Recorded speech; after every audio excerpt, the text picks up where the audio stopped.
దేవుడి చేత పరీక్షించబడ్డాడు. అబ్రహాము దేవుడు పరీక్షకు అంగీకరించాడు. అబ్రహాము దేవుడి పరీక్షను ఇష్టపడ్డాడు. ప్రియులారా, ఇది చాలా ప్రాముఖ్యమైన విషయం. నేటి దినాలలో అనేక మంది ఆనాడు ఈనాడు కూడా దేవుడు పరీక్షించాలనుకుంటే ఇష్టపడరండి. దేవుడు పరిశోధించాలనుకుంటే అంగీకరించరు. ప్రియులారా, అయిష్టంతో దేవుణ్ణి కాదంటారు.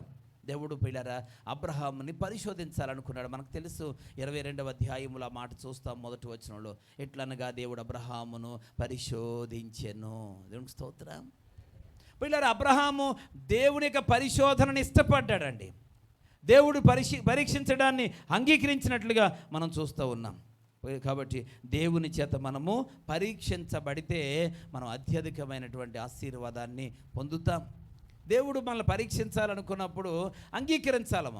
ఎయిర్పోర్ట్కి వెళ్ళిన తర్వాత సెక్యూరిటీ వారు మనల్ని టెస్ట్ చేయడానికి పరిగెట్టామనుకోండి, సెక్యూరిటీ వాడు మనలను ఏమైనా ఆయుధాలు ఉన్నాయా, అపాయకరమైనటువంటి వస్తువులు ఏమైనా ఉన్నాయా అని టెస్ట్ చేయడం కోసం ఎయిర్పోర్ట్ వరకు వెళ్ళక్కర్లేదండి. కనీసం సూపర్ బజార్ లాంటివి, డీమార్ట్ లాంటి లోకి వెళ్తేనే మొత్తం అంతా చెక్ చేసి పంపుతారు. పోయినారా? కాబట్టి అక్కడికి వెళ్ళిన తర్వాత మన అదే దారి పరిగెట్టామనుకోండి, చెక్కింగ్ ఒప్పుకోకుండా వెంటనే అనుమానాస్పదంగా గుర్తించి మనల్ని స్టేషన్కి అప్ చెప్తారు. వీళ్ళు ఎందుకు పరిగెట్టారో తేలేదాకా 1 రోజు రావచ్చు, 2 రోజులు కావచ్చు. పిల్లరా, మొత్తం మీద 5 నిమిషాలతో లేక అరగంటలో అవ్వాల్సిన పని 5 రోజులైనా నీ మీద విచారణ జరుగుతూనే ఉంటుంది.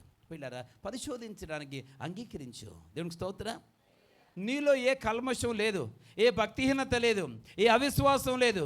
ఈనాటికి బాప్తిసం పొంది దేవుని వాక్యాన్ని చదువుతూ ఎంతో కాలంగా దేవుడితో సాంగత్యము సహవాసం చేస్తూ ఉన్నావు. దేవుడు పరిశోధించాలనుకున్నప్పుడు, దేవా నీ ఇష్టం తండ్రి, నన్ను పరీక్షించు, పరిశోధించు. దావీదు అంటాడు, దేవా నన్ను పరీక్షించి పరిశోధించు, నీకు ఆయాసకరమైన మార్గం నా యందున్నదేమో చూడు, నీ ఇష్టం. నన్ను స్కాన్ చేసే తండ్రి, నన్ను పరీక్షించు నాయన, నన్ను పరిశోధించు తండ్రి, ఏమైనా ఉంటే తీసే నాయన అని చెప్పేసాను. పిల్లరా, దావీదు దేవుడి దగ్గరికి వెళ్ళి అడుగుతూ ఉన్నాడు.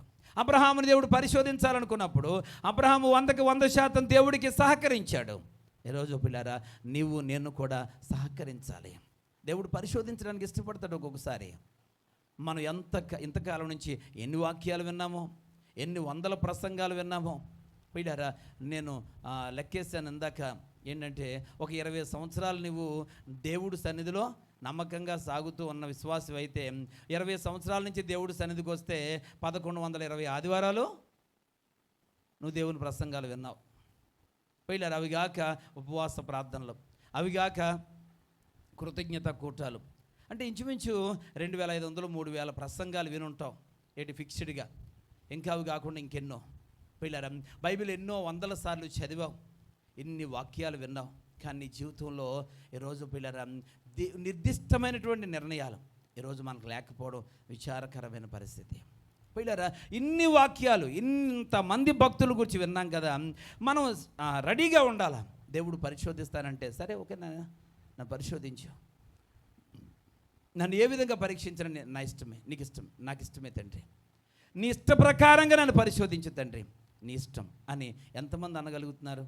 నాయన నాకు ఏ శోధన రాకూడదు, ఏ కష్టం రాకూడదు, ఏ శ్రమ రాకూడదు, ఏ శోధనలు రాకూడదు నాయన. పిల్లరా, ఇలాంటి ప్రార్థనలు చేసేవారు ఎంతోమంది కనబడుతూ ఉన్నారు. దేవునికి స్తోత్రం కలుగును గాక. హల్లెలూయా. ఒక దైవజనుడి దగ్గరికి వెళ్ళంట ఒక ఆమె ప్రార్థన చేయమని అడుగుతుందంట. అయ్యగారు, ఏ కష్టాలు లేకుండా, నాకు ఏ శ్రమలు రాకుండా, నేను ఏ బాధలు పడకుండా, నా కళ్ళలోంచి కన్నీరు రాకుండా ఉండేలాగా ప్రార్థన చేయండి అయ్యగారు, ప్రార్థన చేయండి అందంటండి. అప్పుడు ఆ దైవజనుడు ప్రార్థన చేస్తున్నాడట, ప్రభువా ఈమెను నీ రాజ్యానికి తీసుకో,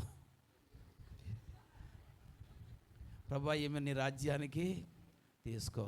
ఎందుకంటే అక్కడ ఏ కష్టాలు ఉండవు, అక్కడ కన్నీరు, అక్కడ దుఃఖము, ఏడ్పు, వేదన లేని స్థలం ఏది చెప్పండారా? పరలోక రాజ్యం.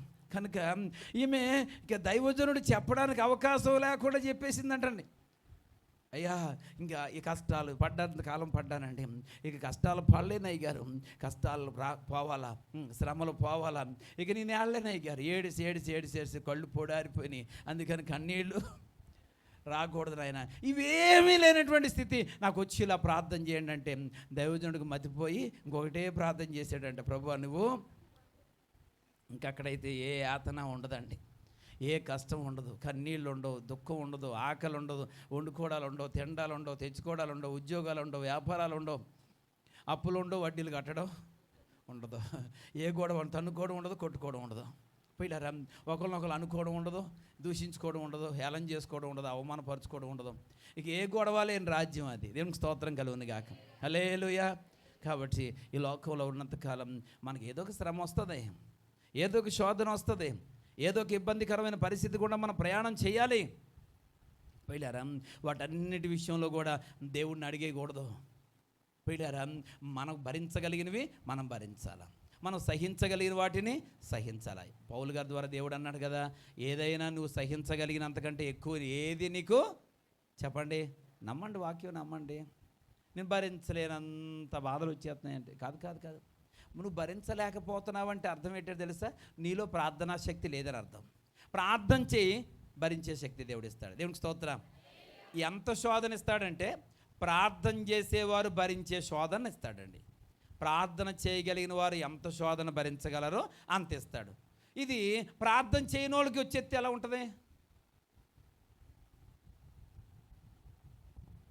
మీకు అర్థం కాలేనట్టుంది. పిల్లరా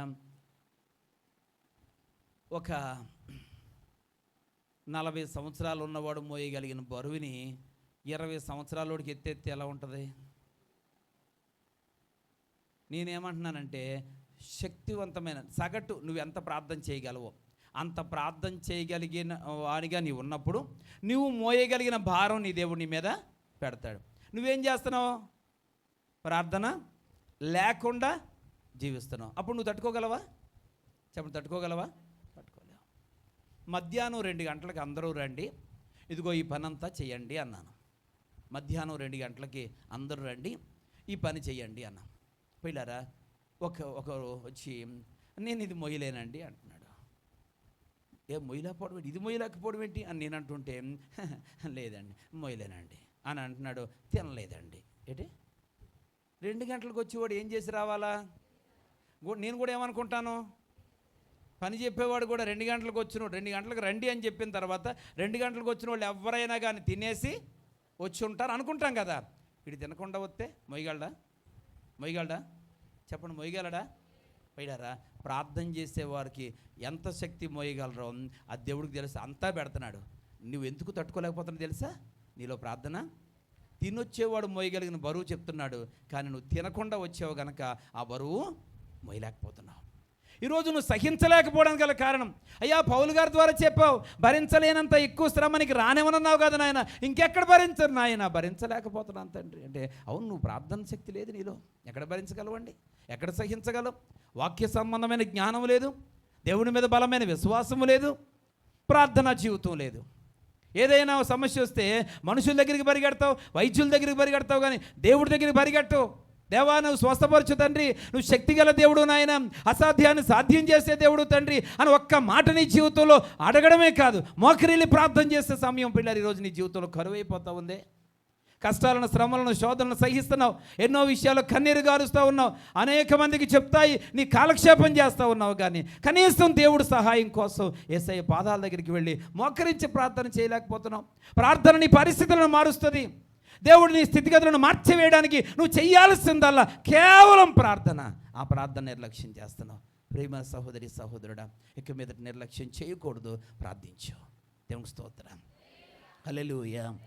నువ్వు ప్రార్థిస్తే దేవుడు ఖచ్చితంగా నీ ప్రార్థనా జీవితాన్ని బట్టి ఆయన అద్భుతమైన కార్యం చేస్తాడు. అప్పుడు నువ్వు పరీక్షకు నిలబడతావు, పరిశోధనకి నిలబడతావు. ఏమంటే పరిశోధించబడిన తర్వాత మన స్థితి రెండంతలుగా మార్చబడుతుంది. ఎగ్జాంపుల్ యోబు. చెప్పాల్సిన అవసరం లేదు కదా, యోబు గురించి చెప్పాలా? మనకి చెప్పాలా? అవసరం లేదు. దేవునికి స్తోత్రం. యోబుని దేవుడు ఫుల్గా స్కాన్ చేసేసాడండి. యోబు ఆస్తిని స్కానింగ్ చేశాడు, యోబుకున్న బిడ్డలను స్కానింగ్ చేసేసాడు, ఇంక యోబుకున్న సర్వస్వం మొత్తం స్కానింగ్ అయిపోయిందండి. స్కానింగ్ తర్వాత మొత్తం నీళ్ళు అయిపోయింది కూడా. పోయిడారా? దేహం కూడా అన్ని రకాలుగా కూడా యోబుని పరీక్షించేశాడు, బాగా నిశితంగా పరీక్షించేశాడు. ఎంఆర్ఐ స్కాన్ కంటే కూడా ఎక్కువ స్కానింగ్ చేసేసాడు దేవుడు. పిల్లరా, మొత్తం మీద అంతా అయిపోయిందండి. కానీ యోబుని దేవుడు రెండంతలుగా ఆశీర్వదించాడు, అత్యధికంగా దీవించబడ్డాడు. ఇప్పుడు పరిశోధన తర్వాత, చెప్పండి, పరిశోధన తర్వాత. హల్లెలూయా. కాబట్టి పరిశోధనకు నేను సిద్ధం అన్నవారు చేతులెత్తి స్తోత్రం చెప్పండి. హల్లెలూయా, హల్లెలూయా. మొట్టమొదటిగా నేను మార్పు పొందడానికి సిద్ధంగా ఉన్నానండి. నా మనసును నా కుటుంబం వారికే కాదు, నేను సమాజంలో అనేక మంది వరకు నా మనసును విశాలపరుచుకుంటాను అన్నవారందరూ ఒకసారి స్తోత్రం చెప్పండి. హల్లెలూయా. రెండవదిగా చెప్పండి, ప్రతి రోజు కూడా నేను ప్రార్థన నిర్లక్ష్యం చేయనండి. ప్రతి విషయంలో కూడా ప్రార్థనే నా ఆయుధం, ప్రార్థనే నా ఆస్తి, ప్రార్థనే నా స్వాస్థ్యం. యేసయ్య నాకు ఇచ్చినటువంటి ఒక బలమైన ఆయుధం ప్రార్థన. ఆ ప్రార్థన నేను నిర్లక్ష్యం చేయను. ఏ కారణం చేత కూడా ఏ పనైనా మానుకుంటాను, కానీ ప్రార్థన మాత్రం ఇక మీదట మానను. నేను కూడా అబ్రహాము వలె ప్రతి విషయంలో కూడా ప్రార్థన చేస్తూ ప్రార్థనాపరునిగా ఉంటాను అన్నవారందరూ కూడా ఒకసారి రెండు చేతులెత్తి స్తోత్రం చెప్పండి. హల్లెలూయా. మూడవదిగా అబ్రహామును దేవుడు పరీక్షించాడు, పరిశోధించాడు. అలాగే మనం కూడా పరిశోధనకు నిలబడాలి. దేవా, నీ ఇష్టం, నువ్వు ఎలా పరిశోధించుకోవాలనుకుంటే అలా పరిశోధించు, నీ పరిశోధనకు నేను అంగీకరిస్తున్నాను అనేటువంటి రీతిగా మనం ఉండాలి. ఎప్పుడైతే పోయారా మనము ఆ యొక్క పరీక్షకు నిలబడతామో దేవుడు అత్యధికంగా మనలను ఆశీర్వదిస్తాడు.